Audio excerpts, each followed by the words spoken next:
Hi, welcome back to the Crafty Author. My name is Anissa. I am the Crafty Author. Welcome to my quilting room. Today we are going to quilt the Scraptastic Scrap Quilt that we have worked on for several weeks. We are now getting to the finish line. So if you've made it, yes, give yourself a pat on the back. We are going to be using an embroidery machine to quilt this quilt. This will be the first time that I have ever quilted a quilt of this size on an embroidery machine. This is the thread that I have chosen to work with. So this is like a cream color. It is Madeira. It is 100% polyester, 40 weight coarse spun thread. And it is on the cone. And so, I love this thread. It works really, really well. I am going to use the same thread that in the bobbin that I'm going to use on top. I'm going to do that for the main reason is because I don't want there to be any issues with the thread. And there can sometimes be issues if you're not consistent with the thread on the bottom and on the top. It can cause tension issues. So it's best to stick with the same thread for the top and the bottom. And it doesn't matter if you're using thread like this, or if you're using cotton thread, or if you're using polyester thread that's 40 weight or 60 weight. It really doesn't matter. You want to stay consistent. That's not to say that you cannot do different threads, because you certainly can. I have done it, and I have done it without any problems before. But if you're trying something out for the first time, you're going to want to stay consistent because you don't want to mess it up, okay? So that is what we are going to do. I am also going to be working with a design that I purchased from Designs by Juju. It is called End-to-End Quilting, and it is already put together for you to use for end-to-end quilting on your quilt tops. We are going to be using this little pattern, which is, I think, so cute. These are little gnomes and mushrooms, and I love them. And so this is what I will do. Oh, and they also have a needle on them. Do you see the little needle? How cute is that? So this is what I will be using to position on my quilt. I will show you how I'm going to do this. I did print this off with my printer. I printed this on, I believe it's dime sticker paper. I will link to it below in the description box so that you can also do the same. We are going to be working with a 9.5 by 14 inch hoop. I'm going to use a traditional hoop because I could not get my hands on a magnetic hoop soon enough. However, I will be buying a magnetic hoop. So we're just going to jump right into this and get started. I want to tell you that I will be showing you how everything is set up, how we quilt. I will start the quilting process. I will show that to you. And then I will go off camera for a little bit and continue to quilt it. Just because I know you don't want to watch the whole quilt be quilted. It would take several hours to do that. All right, so we need to cut right to the edge of our design here. So I'm just going to take my little ruler and I'm just going to cut it here. Now, the reason that we do this is because we want to be able to line up. So when our design is done stitching out the first time, we want to be able to line it up perfectly when we go to do the second row of stitching.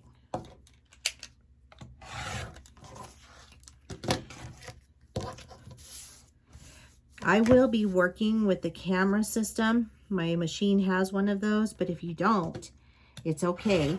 You'll want to use these registration lines right here, and you'll want to use the grid that comes with your machine, and you will use that when you're hooping it.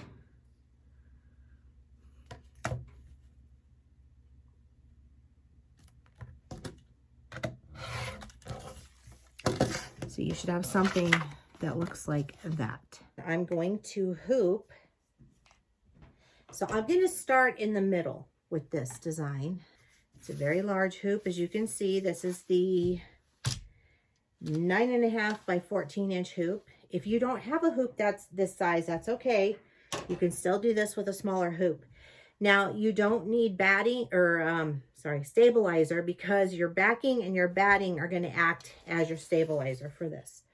I'm going to start in the middle, and then I will work my way out. I always start in the middle when I quilt. That's just what I do. Now I want to make sure. Okay. Make sure I'm hooping this right. Could probably go in a little bit further there. Okay. So we'll start here. You'll want to loosen it up because this is going to be a really, really thick, it's really thick.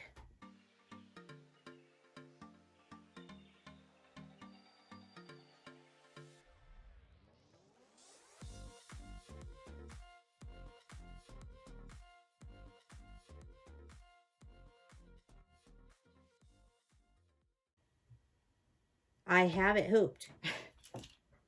It was a fight, but I got it. So I am going to place my little gnome stickers here. All right, so as you can see, I have the entire quilt set up on the machine, and I am just going to press this, and we are going to start stitching out the design.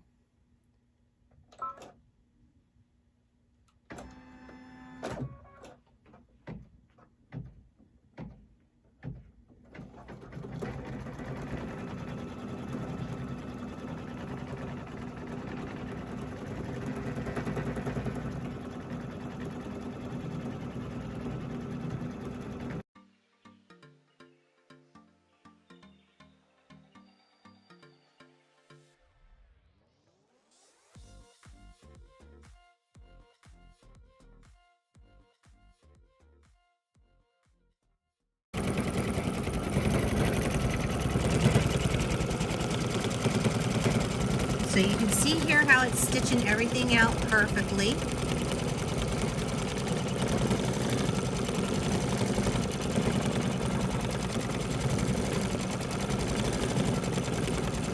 It takes about 3 minutes to stitch it out each time.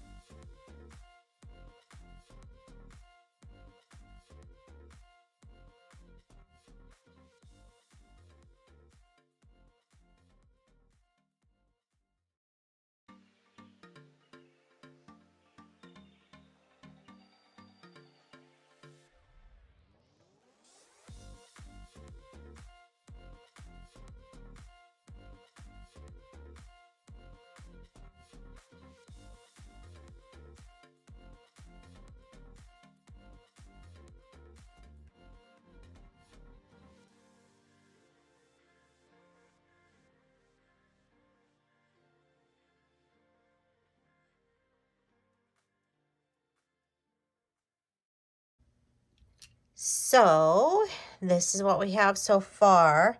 Now this right here I wanted to point out because this is where we started, or where I started when I first started quilting this. And as you can see right here, it lined up perfectly with the other lines that are going through the quilting here.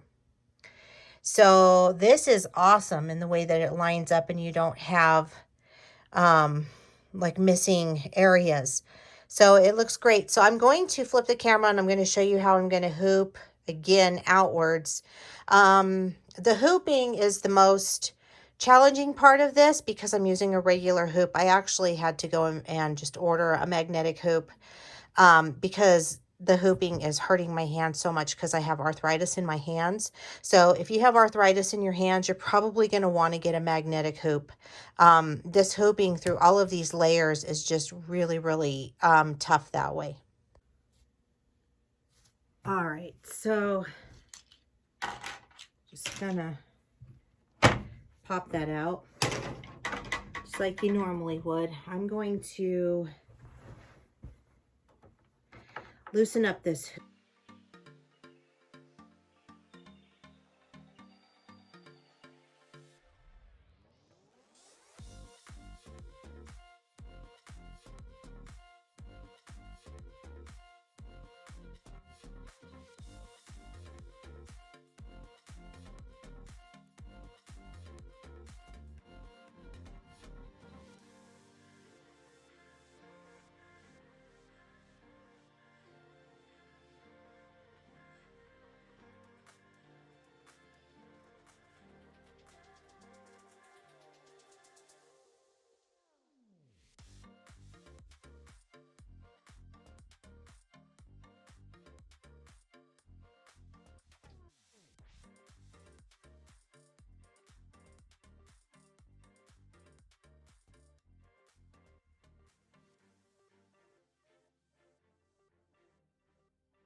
Okay, so I'm going to show you how I get this big quilt on here. And so what I do is I take the excess and I put this through first. So I'll straighten that out and then I just put that through here because I need to be able to slide the hoop on. And this is why it's important for your hoop to be on here nice and tight, because if it's not, it will come undone. And so I'm just sliding this on here. And I've got a lot of bulk on this side, so I gotta be careful with that. All right, so now I can actually get my quilting frame on here with my hoop. And I'm just going to go slowly. You don't want to try to do this quick because you're working with a lot of bulk here. And you will break your machine, so you want to be careful. And then I'm going to pull this back and drape it over. Okay. Now I normally roll this, and I should have, because I think that will make it easier. Oh, see, my hoop came undone. This is why I'm saying the magnetic hoops are totally the way to go. Not this. This is a pain in the butt. A royal pain in the butt.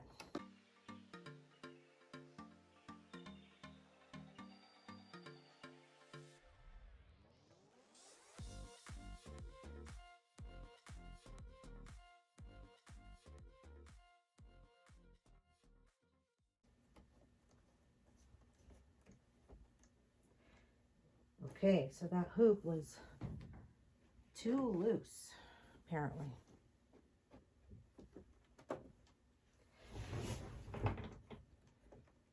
I think it is anymore. All right. Real life happens here, folks. All right, so the machine kept giving me the dummy error and telling me to use a larger hoop. And the reason it was doing that was because I didn't have the hoop all the way into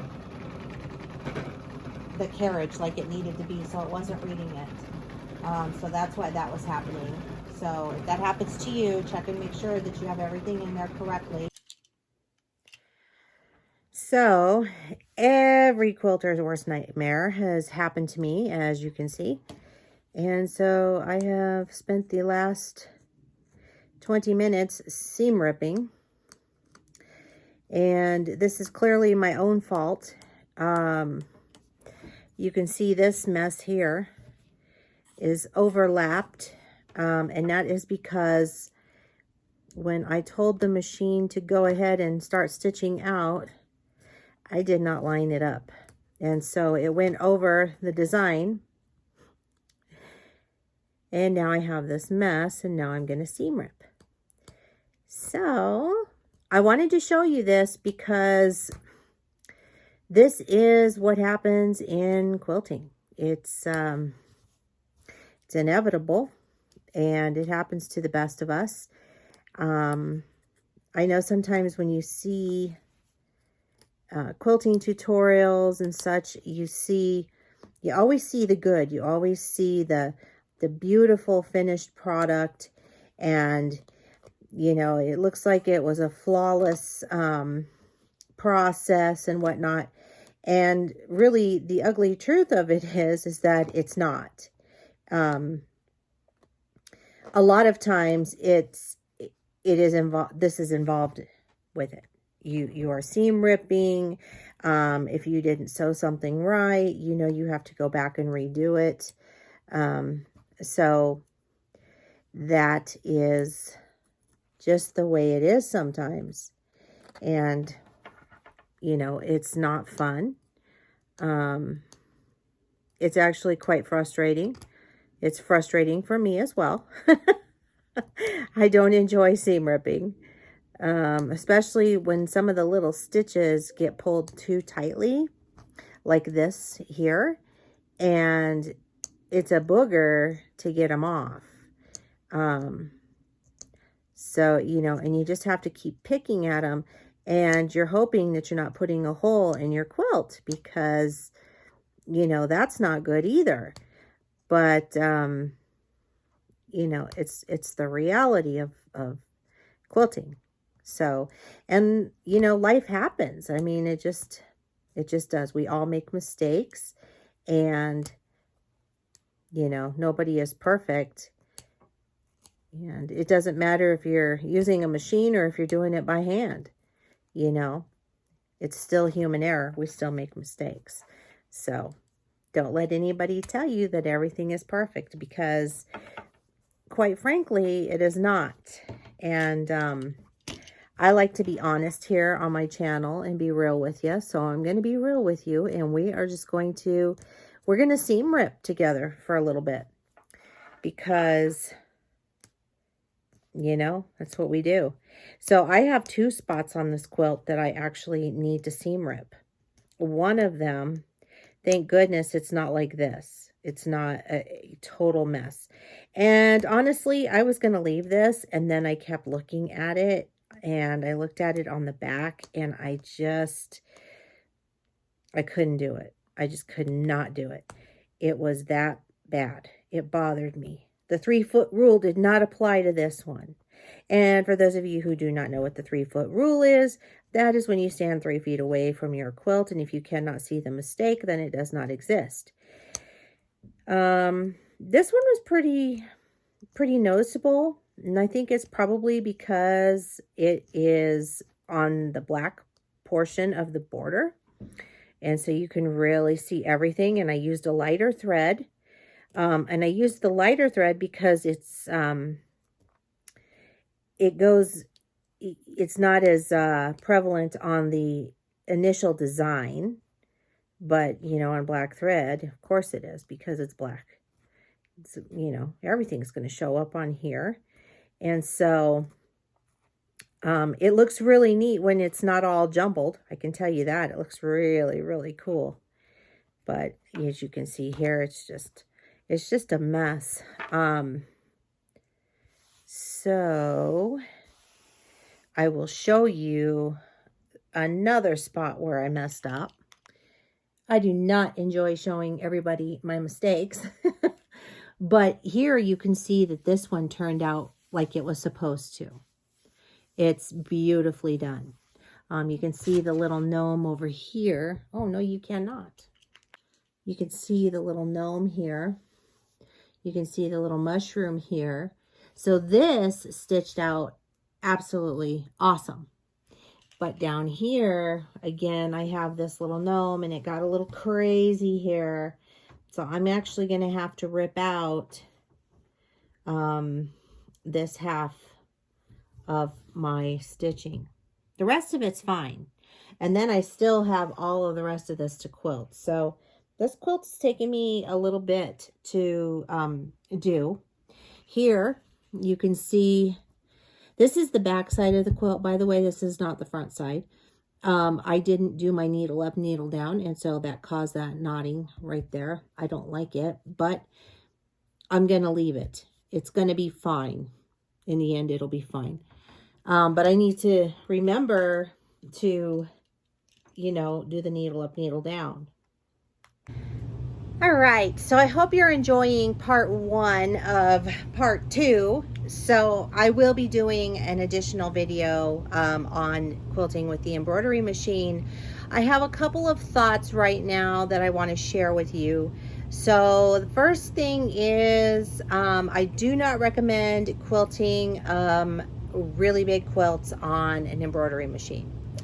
I was listening to Emily Scott, and she recommended that twin size is the biggest that you should do on there, and I have to agree with her. And the reason I say this is because the weight of the quilt starts to become a factor when you're quilting it on your embroidery machine. So it's perfect for baby quilts, it's perfect for throw, and for a twin size. I think this is maybe a little bit bigger than a twin size.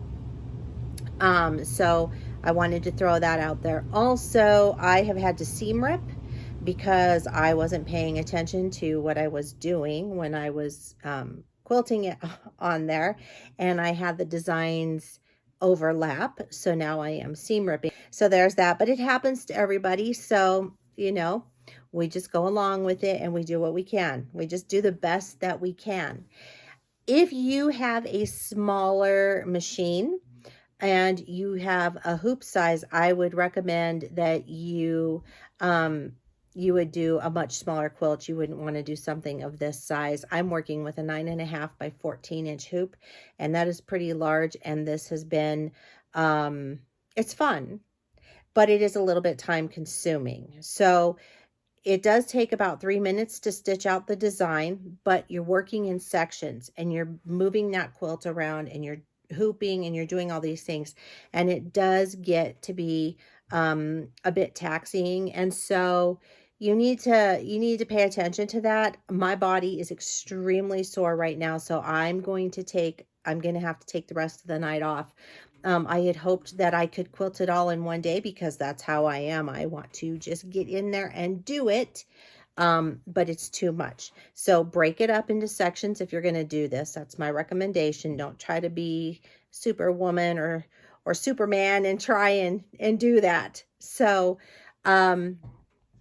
also, I wanted to say that my hands are really, really sore. So I have arthritis in my hands really bad. This one especially. My thumb here is so messed up. I've broken both of my thumbs as a child, and this one as an adult. So, but this one for some reason is really bad. Like I can move it, but it gets real stiff and it just hurts from here all the way down. So, that is from hooping. I cannot physically hoop this many layers of fabric. So I did have to stop and I had to go to Amazon and I bought the monster hoop for my machine. And because I've seen those magnetic hoops and they're just so much easier, I called every sewing machine store in my area and nobody has them. So I was like, oh, what am I going to do? Well, Amazon will deliver it next Wednesday. So there's that. Let's see what else. So I would recommend that if you have arthritis or you have issues with your hands or anything like that, that you might want to consider getting one of those hoops. They're not cheap, but they will save you. They will save your hands and your arms a lot. And believe me when I tell you, it is a lot of work to hoop this. And I think you see it on the video that I'm going to show you that's before this, where you can actually see where I'm hooping this and the hoop does not want to go down. And I just don't have the strength to do it because it just hurts so much. So I just wanted to throw that out there. And I'm just like you. I mean, I'm not a professional quilter or anything like that. I'm just a regular lady who loves to quilt and, you know, shares my love of it with all of you, and we learn together. So We are learning together. This is new for me as well. And so I'm sharing with you what I'm finding out. And I hope that you're really finding it really, really helpful. And if you are, please give this video a like. And I think that's really it for this week. I'm going to take a step back. I'm going to finish picking out these stitches, the ones that I've shown you, because my eyes are starting to whack out now too. So I'm going to do that. Then I'm going to take a break from this until Wednesday when the hoop comes in, the magnetic hoop. And then I will do part 2 of this, and I will come back and give you my thoughts on that. So stay tuned. It's going to get even more interesting.